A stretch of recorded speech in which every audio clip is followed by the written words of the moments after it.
ini penting kita ngikutin para ulama. Kenapa? Karena ulama adalah pewaris Nabi. Al ulama warasatul anbiya. Rasul nggak ada, Nabi nggak ada. Yang ada ulama tuh pewarisnya.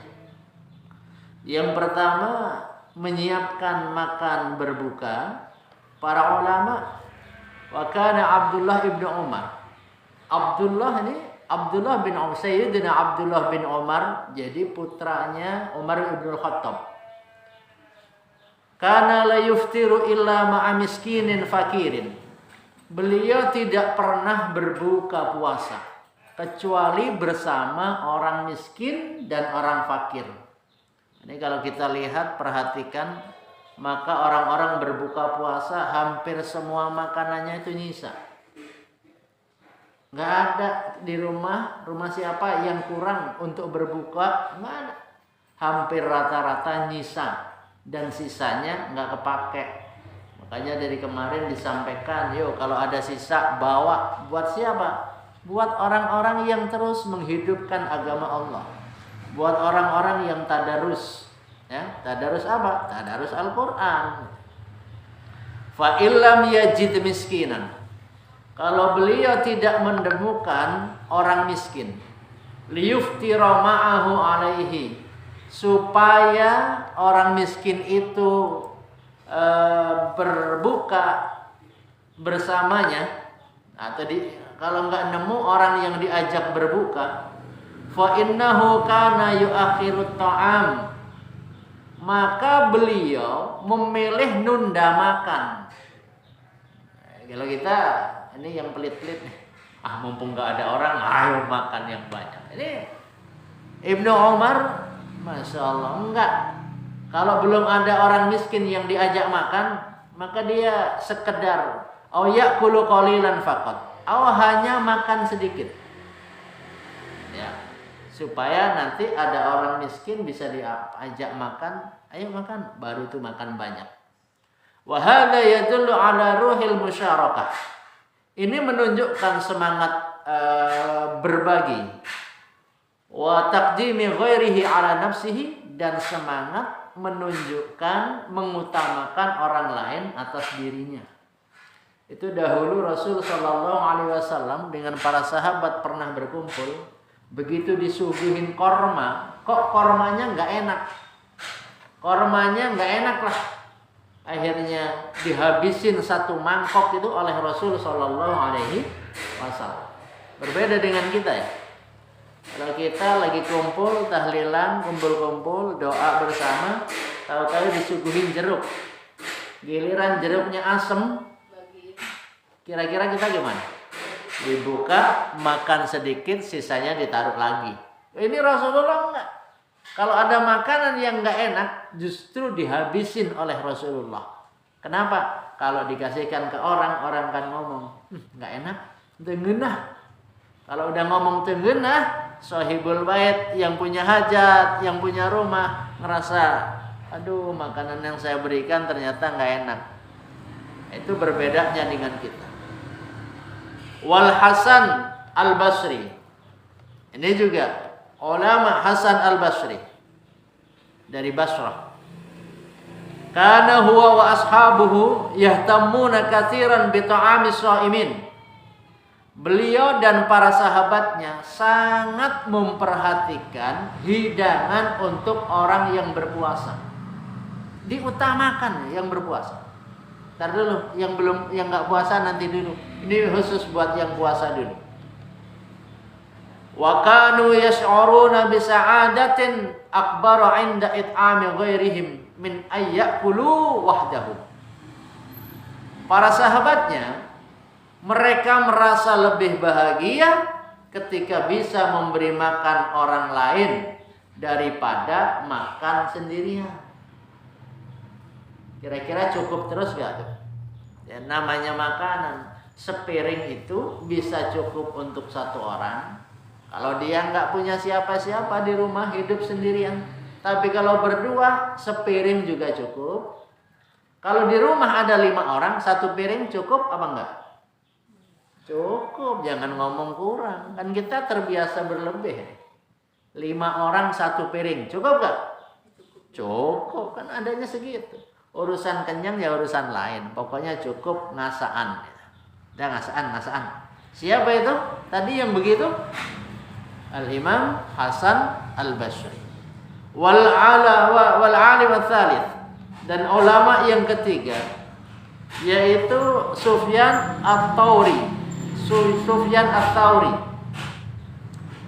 Qala, beliau berkata, inna it'amas shaim min afdalil a'mal fi syahri Ramadan. Beliau berkata bahwa memberi makan orang yang berpuasa termasuk amalan yang paling utama fi syahri Ramadan, di bulan Ramadan. Wa kana salaf, dan adalah para ulama salaf yuqaddimu shadaqatat ta'am ala kasrati ba'dil ibadat an-nafilah. Mereka itu para ulama mengutamakan sedekah makanan daripada memperbanyak ibadah sunnah tertentu. Aku wiridan aja, aku zikiran aja, kagak. Ulama nggak ngajarin begitu. Kenapa? Kalau wiridan, zikiran, manfaatnya lebih pada diri sendiri, tapi ngasih makan itu manfaatnya buat orang lain. Itu maksudnya. Wal Imam Ats-Tsarabi, yang keempat, Imam Ahmad bin Hanbal.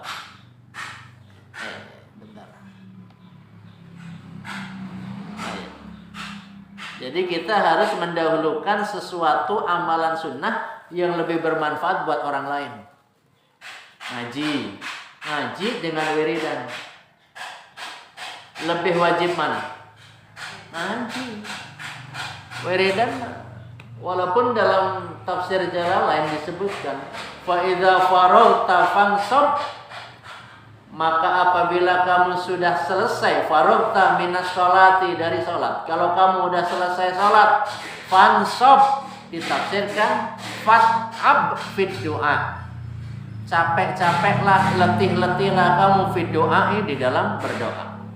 Jadi ini aneh kalau ada orang rajin sholat tapi nggak rajin doa setelahnya. Harus disambung dengan doa. Sampai capek, fat'ab fid doa. Capeklah kamu fi doai, di dalam berdoa. Ibu-ibu pernah capek doa gitu? Hah? Capek ngapain coba? Kemarin capek ngapain? Capek kerjaan, capek di dapur, capek di sawah, capek gitu. Sekali-kali kita capek doa. Bagaimana caranya? Wiridan yang banyak, baca doa yang banyak, ulang lagi. Tulis 40 keinginan, doa kepada Allah. Selesai, ulang lagi. Sampai berkali-kali itu mintanya. Jangan baru sekali minta, udah belum dikabul, jadi putus asa, berhenti minta. Ini yang salah. Ar-Rabi'u, yang keempat, yakni Imam Ahmad bin Hanbal. Ini muassis atau pendiri madhab Hambali. Ruwiya, diriwayatkan, annahu, sesungguhnya Imam Ahmad bin Hanbal, kana, adalah beliau, yuhibbu, senang, al-iftara, senang berbuka, bibisatotin, dengan sederhana. Ini udah harus kita ajarin. Kemarin udah disampaikan, kalau sore-sore jangan ngabuburit. Kalau kita nggak ngabuburit, anak kita jangan juga ngabuburit. Kenapa? Kalau ngabuburit itu bisa melihat sesuatu yang nggak seharusnya dilihat. Akhirnya Akhirnya membatalkan pahala puasa. Puasanya tetap sah, tapi karena ngikutin syahwat, ngikutin nafsu, akhirnya puasanya kurang sah, pahalanya yang tidak dapat. Sehingga Rasul menyampaikan, kam min shaimin laisa lahu min siyamihi, berapa banyak orang berpuasa tapi dia tidak dapat bagian dari puasanya, ilal ju' wal atos, kecuali bagian lapar dan bagian haus. Dapatnya itu aja, capeknya. Padahal puasa ya menggugurkan kewajiban, tapi nggak dapat pahala. Walakinnahu, Imam Ahmad bin Hambal kalau buka senang dengan yang sederhana. Walakinnahu kana kariman jiddan, tetapi beliau adalah orang yang dermawan, sangat dermawan. Fi it'amil fuqara'i, dalam memberi makan orang-orang fakir, wal masakini, dan orang-orang miskin. Kita kalau makan usahakan kasih. Siapa yang fakir? Fakir miskin ada nggak di lingkungan kita? Siapa yang fakir? Siapa yang miskin? Orang yang nggak ada makan untuk hari esok. Ada nggak? Kayaknya udah aman-aman aja. Wal hikmahnya. Hikmahnya dari dari menyiapkan makanan buka puasa menurut para ulama adalah satu, ihya'u sunnati it'amis sha'imin, yaitu menghidupkan sunnah memberi makan kepada orang yang berpuasa. Wa tadribu 'ala rahmatil ijtimaiyah, yang kedua yaitu melatih kepedulian sosial, kasih sayang sosial, kasih sayang kepada orang yang lemah, kasih sayang kepada tetangga. Maka dianjurkan kita berbagi apa yang kita makan untuk berbuka, berbagi. Ya kalau sedikit ya pembagiannya tidak sampai yang jauh, cukup tetangga yang paling dekat. Wasalisu, yang ketiga hikmahnya adalah tajannubul israf indal iftar, menghindari sikap berlebih-lebihan fil indal iftari, saat berbuka. Kalau mau berbagi itu insya Allah tidak berlebih-lebihan. Yang keempat, nailu ajri misli ajri shaim, sudah pasti mendapat pahala seperti pahalanya orang yang berpuasa. Ya, kayak gitu kita. Maka Rasul sallallahu alaihi wasallam juga bersabda, man aftara shaiman falahu mislu ajrihi ghairu annahu la yanqus min syai'. Barang siapa memberi makan orang yang berpuasa, maka baginya yang ngasih makan tuh pahala seperti orang yang berpuasa tanpa mengurangi pahalanya sedikit pun. Nah, ini penting ilmu buat kita. Kalau kemarin kita kayaknya kira-kira kalau mau buka puasa gimana baiknya. Ternyata para ulama tadi udah dicontohkan, ada 4 ulama yang kita bahas pada sore hari ini. Mudah-mudahan jadi ilmu untuk kita, karena orang yang berpuasa tapi tidak punya ilmu, maka puasanya tetap kurang baik.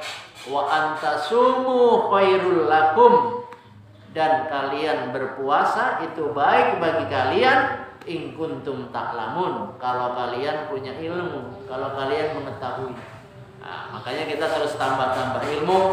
Mudah-mudahan ilmu yang kita dapat bisa bermanfaat buat kehidupan kita dan juga buat akhirat kita. Sampaikan kepada orang lain, amalkan dalam kehidupan kita. Moga-moga dengan demikian ilmunya menjadi ilmu yang bermanfaat. Amin ya rabbal alamin.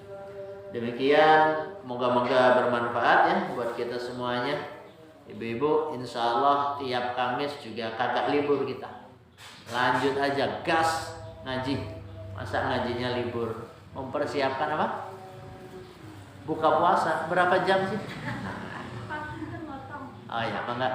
Boleh tanya Pak, itu kalau salat asar itu kan ada yang bilang ada yang bilang enggak, mana yang benar Pak? Oh ya, baik.